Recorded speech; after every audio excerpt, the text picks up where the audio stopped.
2, 1. How's it, everybody? And welcome to episode 4 or 3, 4. I think you said yeah, 4, right? Yeah, 4. Episode 4 of Culture, the podcast. I'm here with a special guest. And the reason I say special guest is because he's near and dear to my heart. He's my best friend's younger brother, Steven. And thanks I for love having this dude. me. Yeah. I love Thanks this for dude. having me. So this dude right here, I've known him since he was like Probably 10 years old. Probably 10, probably like 5th grade. Yeah. Maybe. Yeah. And it's a long time. I've seen him grow into a man. And it's a trip just to see how I remember you being such a small, young, quiet kid. And then seeing you develop to who you are today and how outspoken you are and the way your mind works is what trips me out the most. You know what I mean? Because I never pictured you picking the stuff up as a kid, like the stuff that we used to talk about or things like that, or any of that, if it was soaking in or you were just a little kid just kind of around us, you know what I mean? So to see you talk about the things you talk about and how objective you are about it, how you kind of you don't see things one-sided, which is what I love about it. I love how you analyze things and you see things for all the many phases of what they are. So it's it kind of low-key makes me proud because I'm sitting there and I'm just damn, he's intelligent as shit. Right. And he gets things that I understand. You know what I mean? Mm-hmm. And with the age difference, you think there's no way that especially with millennials nowadays, we were just talking about the difference between kids nowadays, my generation, and even though you and I are pretty much the same generation, it's just such a gap in age where you're just kind of it's two different cultures. Exactly. You know what I mean? Exactly. You grew up in a completely different culture, but still influenced by my culture. Right. You know what I'm saying? Heavily influenced. Right. So just to give everybody some background, where'd you grow up? How old are you?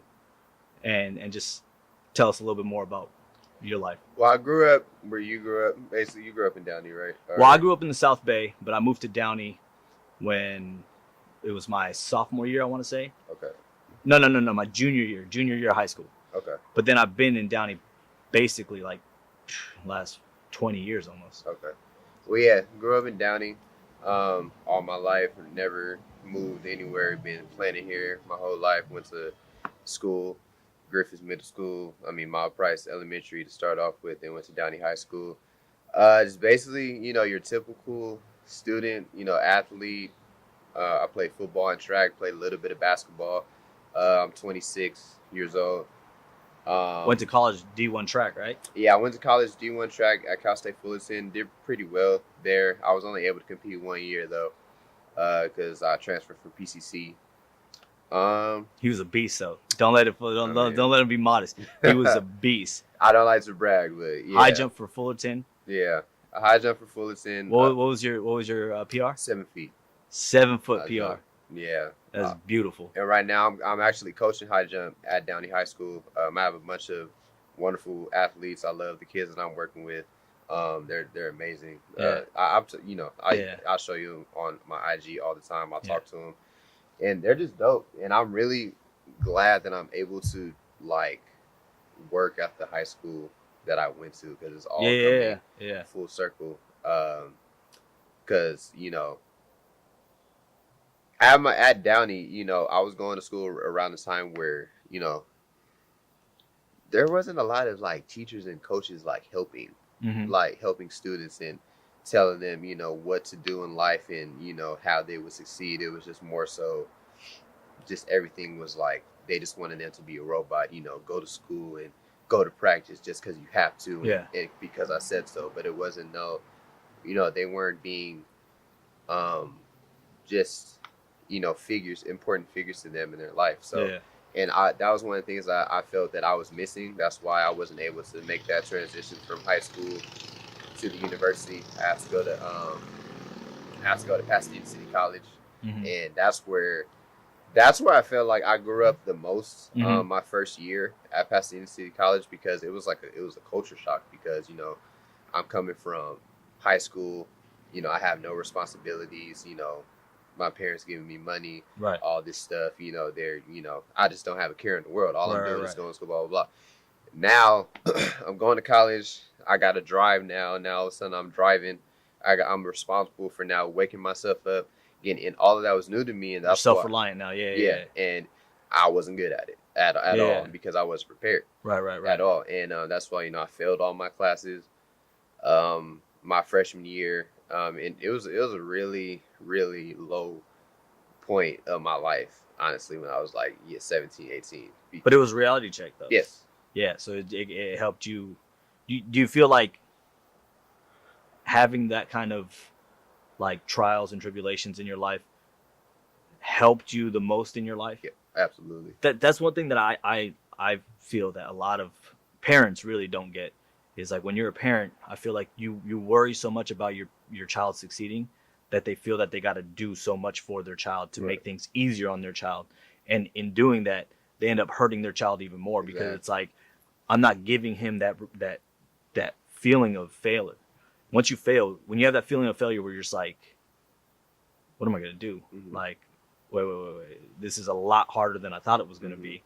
And I'm not saying that everybody's equipped to handle that kind of pressure, but the ones that can handle it or the ones that learn to handle it end up being the most successful in life. You know what I mean? They end up following through with a lot of things because they realize that, you fail, but it's not the end of the world when you fail. Right. You know what I mean? You pick yourself up and you have to go and you have to keep going because that's what life is. Life is an constantly adapting kind of lifestyle where you always have to learn something new or figure out a way to get something. You know what I mean? Mm-hmm. When you have a check come in and your check's $500, but you have $600 worth of bills, and you're like, where am I going to get that extra $100? Right. What do I got to do to get that done? Right. They're not going to wait. The tax man isn't going to wait. Exactly. All that. So you have to pay it. Yeah. You have to get it done, and you become more,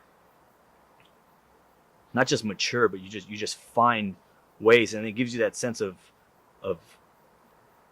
pride and that sense of accomplishment. You know what I mean? Yeah. And it's amazing how so many people take that away from their kids just because they want to make sure that their kids don't have it as hard as they did, not realizing that that's what molded them to begin with. You know what I mean? And it's like, it's a mistake that I feel like a lot of parents make, and they don't want to, just because my parents, in a way, I won't say it's a mistake because honestly, like, I had one of the best childhoods that I could ask for. Right. My parents made sure that that I didn't really have any struggles or any tough times growing up. But like you said, maybe some of those tough times, could have helped mold me, and I could have. But also, in that same breath, it's the fact that they afforded you that lifestyle where you didn't have to stress so much at a young age. Right. When you finally got to that age where you could, they probably handled that. Okay, like, well, this is the next step in life, and like, well, you're an adult now. Exactly. So now you got to start dealing with adult things the same way you had to deal with some of the pressures that we put on you as parents as a kid. Yeah. You know what I mean? Handling your work schedule, your schooling, and your athletic schedule. You know what I mean? And all the sports you were doing and stuff like that. Mm-hmm. Same way you got to juggle all that. You just got to manage this. And we gave you the tools. You know what to do. Mm-hmm. You just got to figure out how to use them. You know what I mean? Right. So, not to take anything away from your parents, because your parents are amazing people. Mm-hmm. Amazing. They're probably one of, like, I love referring to your family about so many things because they are like the epitome of what I think of when I think of a strong black family. You know what I'm saying? Yeah. Because they got things paid off. Mm-hmm. They've secured themselves. Their careers were secure. Like, it's incredible how resilient and how powerful. And then knowing from where grandma came. Exactly. She came from Texas with 5 kids to feed. Came and then had like 2 pensions when she was all said and done. Yeah. Sitting pretty. I just love going over and just hearing her stories about that. She retired from Texas Instruments and then from Boeing. Mm-hmm. And I was just like, man, this woman is one of the strongest women insane. Ever. It was insane how beautiful she, like, just in her spirit too. How beautiful her spirit was. One of the most powerful spirits. And having that, it's like having that growing up. It's like, what are you gonna tell her? I can't do this. Exactly. You wasn't able. That's you that's can't not do an that. option. Yeah. You're not gonna tell her. Can't You're not isn't gonna in your tell. vocabulary. You're gonna tell grandma that I can't do this. You Like, can't. are you really? Right. Really? Exactly. You know what I mean? You I used should to be able love to it. do anything. Yeah, right. yeah. There's nothing you can say that woman where she's gonna be like, look, Mm-hmm. look, sweetie, exactly. Look, baby. yeah, baby, Yeah. look. You need to get it together. Right? Yeah, And I mean, that's one of the things. You know, I wish. I'm kind of jealous of, you know, my brother, sister, and you, because you guys were able to talk to grandma. mm-hmm. You know, when you're older and mature on that kind Right, of right, level, right. I wasn't really able to, because, you know, she had passed Mhm. when I You're say starting to get there. exactly when Yeah, I was yeah. starting to be able to really get my own vision of the world Mhm. and be able to have my voice, you know, that's when, you know, that unfortunately happened. So same thing with Uncle Steve. You know, Yeah. Uncle Steve, Uncle Lamont, you know, they were, you know, I was a child, you know, when they were alive. So, you know, I wasn't able to really relate with them like that. That's why with Uncle Johnny and Uncle Lance, you know, Yeah. I'm trying to Absorb as much as you right can. and Get try as to much as you speak can. to them and Right. you know, just be on that level with them, since I wasn't able to be like that with my, you know, Right. other two uncles. And for those of you who don't know, when he's referring to Uncle Steve was one of the pioneers when it came to break dancing Yes. and popping, Pop locking, all that. He's part of the Electric Boogaloos. So look them up if you guys ever get the chance. You won't be Yeah. disappointed. You will not. And Skeeter Rabbit was his stage name, and that man was an incredible person to just be around. Incredible person just to hear, talk, and the way he lived his life was amazing. And we lost him way too early. And that was something that's it shook up the whole family. it shook up everybody. Yeah. Everybody. Me not even being blood family. Blood relative. No, yeah. Yeah. He would. I was his nephew. Yeah. Actually, this ring around my neck and this necklace belonged to him, and Alonzo was the one who gave it to me. He said, "Look, this is something I know he'd want you to have," and yeah, I carry it with me every day because he's molded me in a way that was like it made me like I need to be a better man myself. Same way grandma would make you like it's you need to be a person who you can't say I can't. You live. can't. Yeah. You can't. There's nothing you could tell them that they're gonna sit there and be like, "Oh, yeah, I hear you." Yeah, no. Exactly. I mean, he found his way. I mean, they grew up in Compton. They grew up in Compton. Compton. Yeah. And with what's his name? What's his name? Tukey Williams. Tukey Williams, with Raymond Tukey Washington. Williams. So, for those of you who don't know about LA street gangs and the culture, Raymond Washington was the founder of the Crips. Mm-hmm. And this is a dude that went and actually scouted out Uncle Johnny. Yes. And he said, you know, hey, I want you, we got this gang going together. And at the time there was a gang, it was more like a social, like a political, they were supposed to be like an offspring of the Black Panthers at the time, because the Black Panther movement had just kind of dissolved and or got shut down, we should say. Right. And then he went and scouted Uncle Johnny and wanted Uncle Johnny to be part of the East Coast Crips.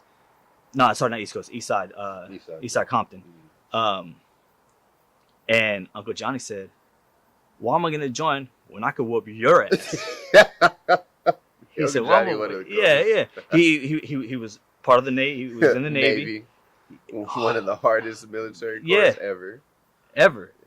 He was a G. Yeah. If there was ever a G. Exactly. And he looked at Raymond Washington and said, why am I going to join your gang when I could whoop your ass? Right. And then Uncle Steve, Uncle L, they were younger, more impressionable, and they got down with everybody. When you hear of all, I think Chico Brown, Tookie Williams, all the originating like founders of the Crips, they were right there with them. Mm-hmm. You know what I mean? And it's crazy. And going from there and becoming an Electric Boogaloo. Yeah. Traveling all over the world, dancing. You know what I mean? And making some with Michael Jackson. Well, he was in Captain EO. Yeah.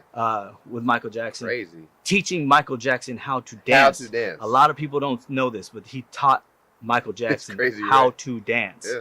You know, and this is another interesting story too.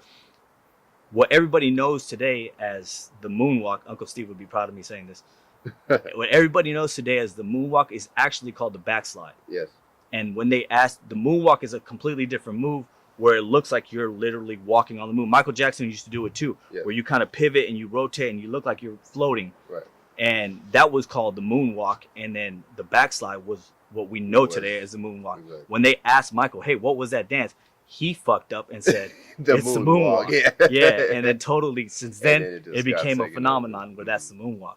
But, yeah, terrible. Yeah, it's crazy. Whatever. It's crazy. It's Yeah, and it's crazy how that becomes iconic. Yeah. You know, and that's something that if you're into dance and you know about the Electric Boogaloos and you know about how they get down, you know that story. You know that move is called the backslide. Mm-hmm. Everybody calls it the moonwalk, but it's a backslide. Mm-hmm. So it's interesting that it's funny that we even got on that topic. Yeah. Totally no, but y'all needed to know that though. Definitely. Yeah, that was because it brings a good understanding of what the basis and the foundation of family. And Pops. Yes. Pops yeah. was in the military as well. Yeah, my father. Yeah. Pops was in the military as well, and he did not play any fucking games. Yeah. To this day, he doesn't play any games. He still don't play no games. You know what I mean? Yeah. And this is the family that basically made you the man you are today. And I'm telling you, I just love how, with all the racial tension that there is in the country right now, and in just our society and everything, how you can stay so open-minded and so objective to look at things and see them for what they are, mm-hmm. instead of just feeding to the hype. One thing that's frustrating me the most now is everybody that claims to be woke. You know what I mean? All the woke minds out there. The worst. If you gotta tell people that you're woke, you're not woke. You're not woke at all. You're not. Yeah. You're not. That's the most frustrating thing to me. Is You're where insecure. Everybody just preaches. Yeah, you're insecure about it, and you want people to think that you know more about what you don't even know. What you don't even know. Or the different aspects of what it is you're talking about. Yes. You're talking you keep talking about things. People talk about these things as if they are all encompassing and they know everything about the topic, and this is what they're being objective. Yes. And they're not. They're being completely one-sided about it, and they're just preaching one side, and they're pushing a narrative that in the end damages the whole message altogether. Yeah. But you see right through that shit, and I love it because I love watching. Because he loves to go on these rants on his IG, mm-hmm. and if you want to go ahead and shout your IG out so people can follow, it's up to you. IG is Coach Stevie with 6 E's. I know it's a little difficult to remember, but it's Coach Stevie with 6 E's. But yeah, basically what he's saying is like, I don't know. I'll just have little random days where I'll just go off on little tangents and rants about little, issues that, that bug me. And a lot of times they are racial issues and mm-hmm. things of that nature. And, the one thing is I appreciate you so much is because, the times where I'll go into some racial things to where maybe, I didn't say things the right way, or I could have probably said it differently. Like, you immediately message me and be like, yo, I understand what you're saying, but you gotta, maybe not say it like that, right. or switch it up, because you're gonna, you may think that you, just like you say, all these people who think they're woke and reaching mm-hmm. people, saying like, you may think that I'm reaching somebody, but I'm doing the completely opposite. You're turning them away. You're turning away because of the way you're delivering the message, exactly. even though the message you have it's maybe positive. Potent and powerful, mm-hmm. and it's definitely what they need to hear. Mm-hmm. They're not hearing it, and the reason they're not hearing it is because just the way that it's delivered. It's just delivered, you know. And that was actually one of the issues. I would get into debates all the time about this when it came to the Black Lives Matter movement, mm-hmm. where it was like, look, this is a issue that reaches everybody, and it's a strong issue, and I'm glad that this is being brought to light, because there is a problem with abuse of force, police brutality, and it isn't something that's new. This isn't something that just happened. This has been happening since the 30s. Yeah, this is history. You know what I mean? And it's history, and it's slowly getting better, but not fast enough, which is an important point to make. But when you sit there and you segregate yourself into like, look, this is what we're about, this is what I'm about, which is fine. Mm-hmm. It's good to get that message, or it's good to be proud about that. You know, this is about us right now. Like, we're worried for our life. You know, it's conducting everything out of fear. Mm-hmm. You know what I mean? And when you conduct things out of fear turns into anger, and you don't get your message across. And the people that would normally be by your side say, well, I can't I can't associate with that. Yeah. I can't assimilate to that because you're telling me it's just about you, and I want to rally behind you. But if I'm not a part of that, how can I? Exactly. You know what I mean? Yeah. So that was one of the things that it used to frustrate me, because it's like, no, it frustrated me too. It frustrated me too. Because I mean that's a lot of issues. I feel like you know, black people as a race do when we're trying to get our point across. We make it so like to the point where we're like pushing other races out, and we're kind of just like you know disregarding everything that you know, the way that other races feel. It's like, oh, you just need to think about that, and blah blah blah blah. right. Like just with the titles like Black Lives Matter, and then there with the movie like Dear White People. Yeah. You know, it's just the way that, you know, I understand we have to get our message across, but we also have to understand, you know, that's why you got me to understand that more, is, you know, we have to deliver it in a way that it's, you know, people can really understand it. It's and potent. It can Where reach. it's potent, and it's like, wow. You know, obviously, everybody's not gonna get it. There's just some people out there who are just fucking. They won't. You know, who just suck. And you don't. And the time doesn't need to be wasted on those people. Yeah. Because there's so many other people that are open to listen. You know, and you spending an rather hour arguing with that person, right, makes them think like, well, I mean, I don't know. You You just kind of wasted your lost time. me. Yeah, you just wasted your time, and you kind of lost me, because then you got so offended about something. You got so emotional about something. Yeah. That you said something you probably normally wouldn't have. Yeah. Out of anger. Yeah. And now you turned somebody off that normally was like, I was right behind you until you said that. It's exactly. You know what I'm saying? I'm glad you touched on that, because that's one of the things that I think is one of my pet peeves, and that's kind of what I want to do with this podcast as well, is make it to where people are just more understanding about what the other person is trying to get across. Yeah. Like, what is your message? What are you trying to say? And sometimes it's gonna be a shitty message. Sometimes like, yeah, I can't get down with that. I'm sorry. I do not. You can't always get, you know. Yeah. Okay. I don't agree with that one at all. But I see where you're coming from. So I'm gonna respect you for that. Exactly. You know, like, and that's all it's about. It is. You know what I'm saying? You don't have to always agree. You know what I'm saying? But, you know, understanding, I feel like you could do that. Or a mutual respect. Right. That's it. It's like, okay, I know where you stand on that. You stand on that side. We can still go play ball. We can still do whatever we want to do. We're good. Like, I love you to death. We don't have to agree on the same thing. But like, you know, Pepsi. You want Coke? That's cool. Perfect. You know, 7 Up and Sprite. Yeah, you know what I mean. It's funny how, and I feel that social media makes it so much worse, because people just like, I always say the tongue's a filter. Worse, The tongue is a filter. So your mind will think something, and at the time in your head, it sounds like a great idea. And you're getting ready to say it, and then as soon as you go to say it, you're just kind of like, I don't know how this is gonna be received, or I don't know how I can say this to where it sounds right. So I'm probably not just gonna say it. Right. But that does not happen with your thumbs. When you start going off and you start rattling off some thoughts, and you go on a rant, and then you press send, and then after it's sent, and it's out there, and it's never coming back. You know what I mean? And it's funny how people just don't really grasp that. They don't really understand how much of an impact that makes on them. It's terrible. I mean, that's really the main reason why I got off of Twitter. Yeah. I used to be terrible with Twitter. Just letting my thoughts just flow and just release, and thinking that, you know, basically doing it completely wrong. Basically treating my Twitter timeline like it's a diary, or it's a journal or something. Right. And not really realizing people are reading this and analyzing me, and not understanding what I'm really saying. Because or who you really are, or who I really am. Because what I have to realize is, what I do realize is, you know, people, you know, they just from when you grow up from different backgrounds, you know, the way that you say certain things, people just aren't going to get it, or they just may see it in a different way. And that's what, you know, that's what was happening to me a lot. That's why I found myself getting into a lot of arguments for no reason over social media, just because I was just trying to, you know, get this one message across. But some, you know, like I said, some people just won't get it. And those are the ones you end up focusing on. Yeah. I'll stop you right there. We'll be back.